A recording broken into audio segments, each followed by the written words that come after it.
Today from Chennai, we are analyzing what Jayalalitha's entry into the PM race will mean for India's election time ecosystem. While there is no dearth of admirers for Jayalalitha's style of no-nonsense functioning and effective brand of governance, there are still a few who have their reservations about whether the CM has it in her to be PM.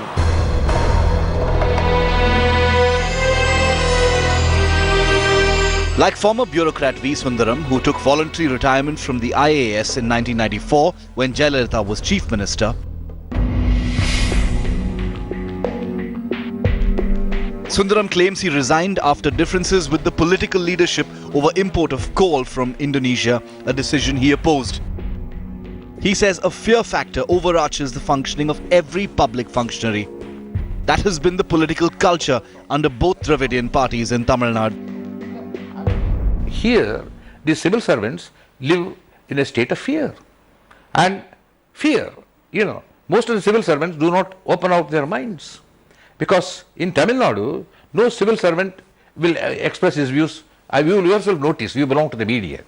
Now, you would have experienced, if you can correct me if I am wrong, that you will not be able to speak to any civil servant and find out his views on any subject. Another criticism that Jayalalitha frequently attracts is of a dictatorial style of functioning.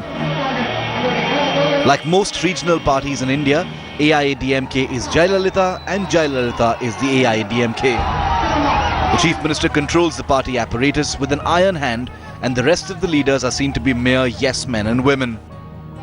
They draw their relevance by occupying ceremonial posts in the party hierarchy. Her party is the most, I should say, undemocratic party you can find in Indian context today. There is no inner party democracy, total sycophants everywhere, and after her, there is no second line leadership or third line leadership worth talking about. That was not the case with the party even during MGR's time. But you look at any other party or an immediate rival party in Tamil Nadu, DMK has a host of good second line leadership, though some of them are only from the family. Beyond the family, there are several second line good leadership who are also promoted and encouraged by the party leadership. So this party has no inner party democracy and leadership at all. So if Jayalalitha moves to Delhi, who becomes CM in Tamil Nadu? And the party has always been claiming that Jayalalitha will be a permanent CM. That is her slogan. So she can't be a permanent CM and also a Prime Minister at the same time, which could mean she has to rule the state only through a Binami and through the governor.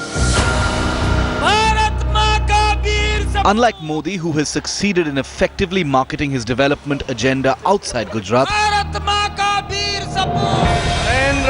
Narendra Modi. Little is known about Jayalalitha's administrative acumen outside of Tamil Nadu.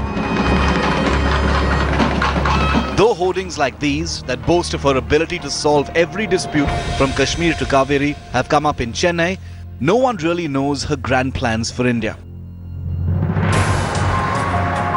So the question that's bound to be asked is, what can she offer to her coalition partners for handing over the top job to her? What would be her USP? So far, say in the last 2 years, after becoming Chief Minister, or even earlier, I have never seen her making any public pronouncement, which has an all India appeal. I mean, in a sense that she has never spoke, as a national leader and talking on behalf of India and its age-old culture.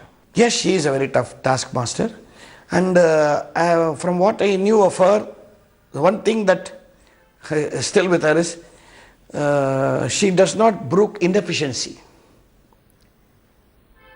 Inefficiency due to lack of knowledge, yes, probably she'll help, but inefficiency due to lack of discipline, she doesn't brook that at all. She's very much clear about that. She likes people who are working under her to know their job. While there is acknowledgement that her tenure since 2011 has been effective, not many are willing to bet on her ability to replicate the feat at the centre. The successful chief ministers in the earlier experiences were also not successful prime ministers. Take the case of Deve Gowda and Mr. Morarji Desai. They were not able to be successful. Of course, they would justify in their own terms that they were successful. But in the list of successful prime ministerial candidates, they were not it. So that also shows there is always a little kind of a gap in scaling up from a state to a larger, state which has got a very, heterogeneous condition of people living in, and this heterogeneous local conditions, whether it is possible to address. That's also definitely a challenge. Then there is the question of whether Jayalalitha, given her position on Sri Lanka, that included not allowing any Lankan cricketer to play in the IPL in Chennai in 2013, would force a tough line on India's southern neighbour and look at India's foreign policy issues through the prism of Tamil Nadu only. Naidu is hoping that the BJP will stop. N. Ram, however, feels that the position of Prime Minister and the absence of a clear majority would compel Jayalalitha to temper her personality and working style.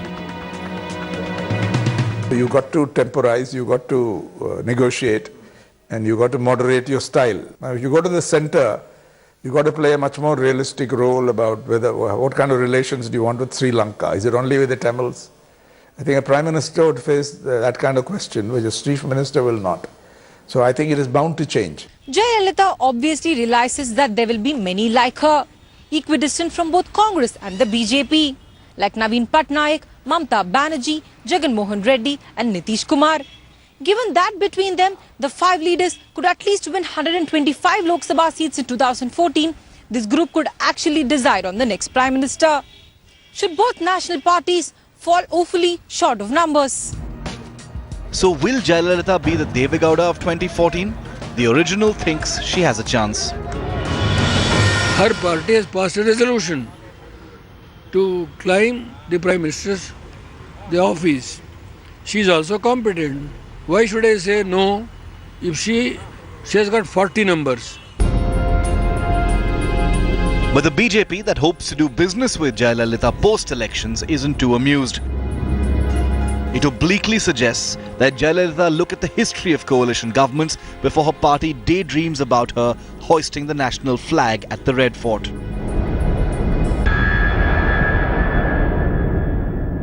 The experience shows that the leader who want to lead the nation must have the backing of the largest number, and he must belong to the largest party in parliament.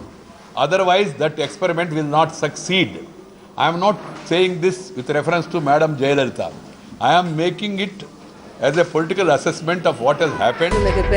She even puts that skill to good use, like when she lapsed fluently into Telugu during a discussion in the Tamil Nadu Assembly.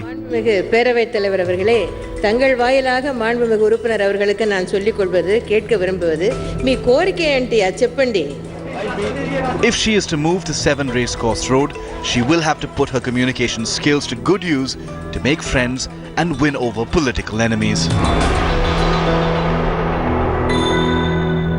In November, Jayalalitha was complimented for bringing the Chess World Championship to Chennai and to India. The king of chess, Vishwanathan Anand, lost his crown, but the queen of Tamil Nadu has made a smart move on the Indian political chessboard. The question now is whether she will get enough bishops, knights and pawns to catapult her to New Delhi. That's it then on this episode of The Peninsula. We hope you liked the show. From the entire team at Headlines Today, thanks for watching.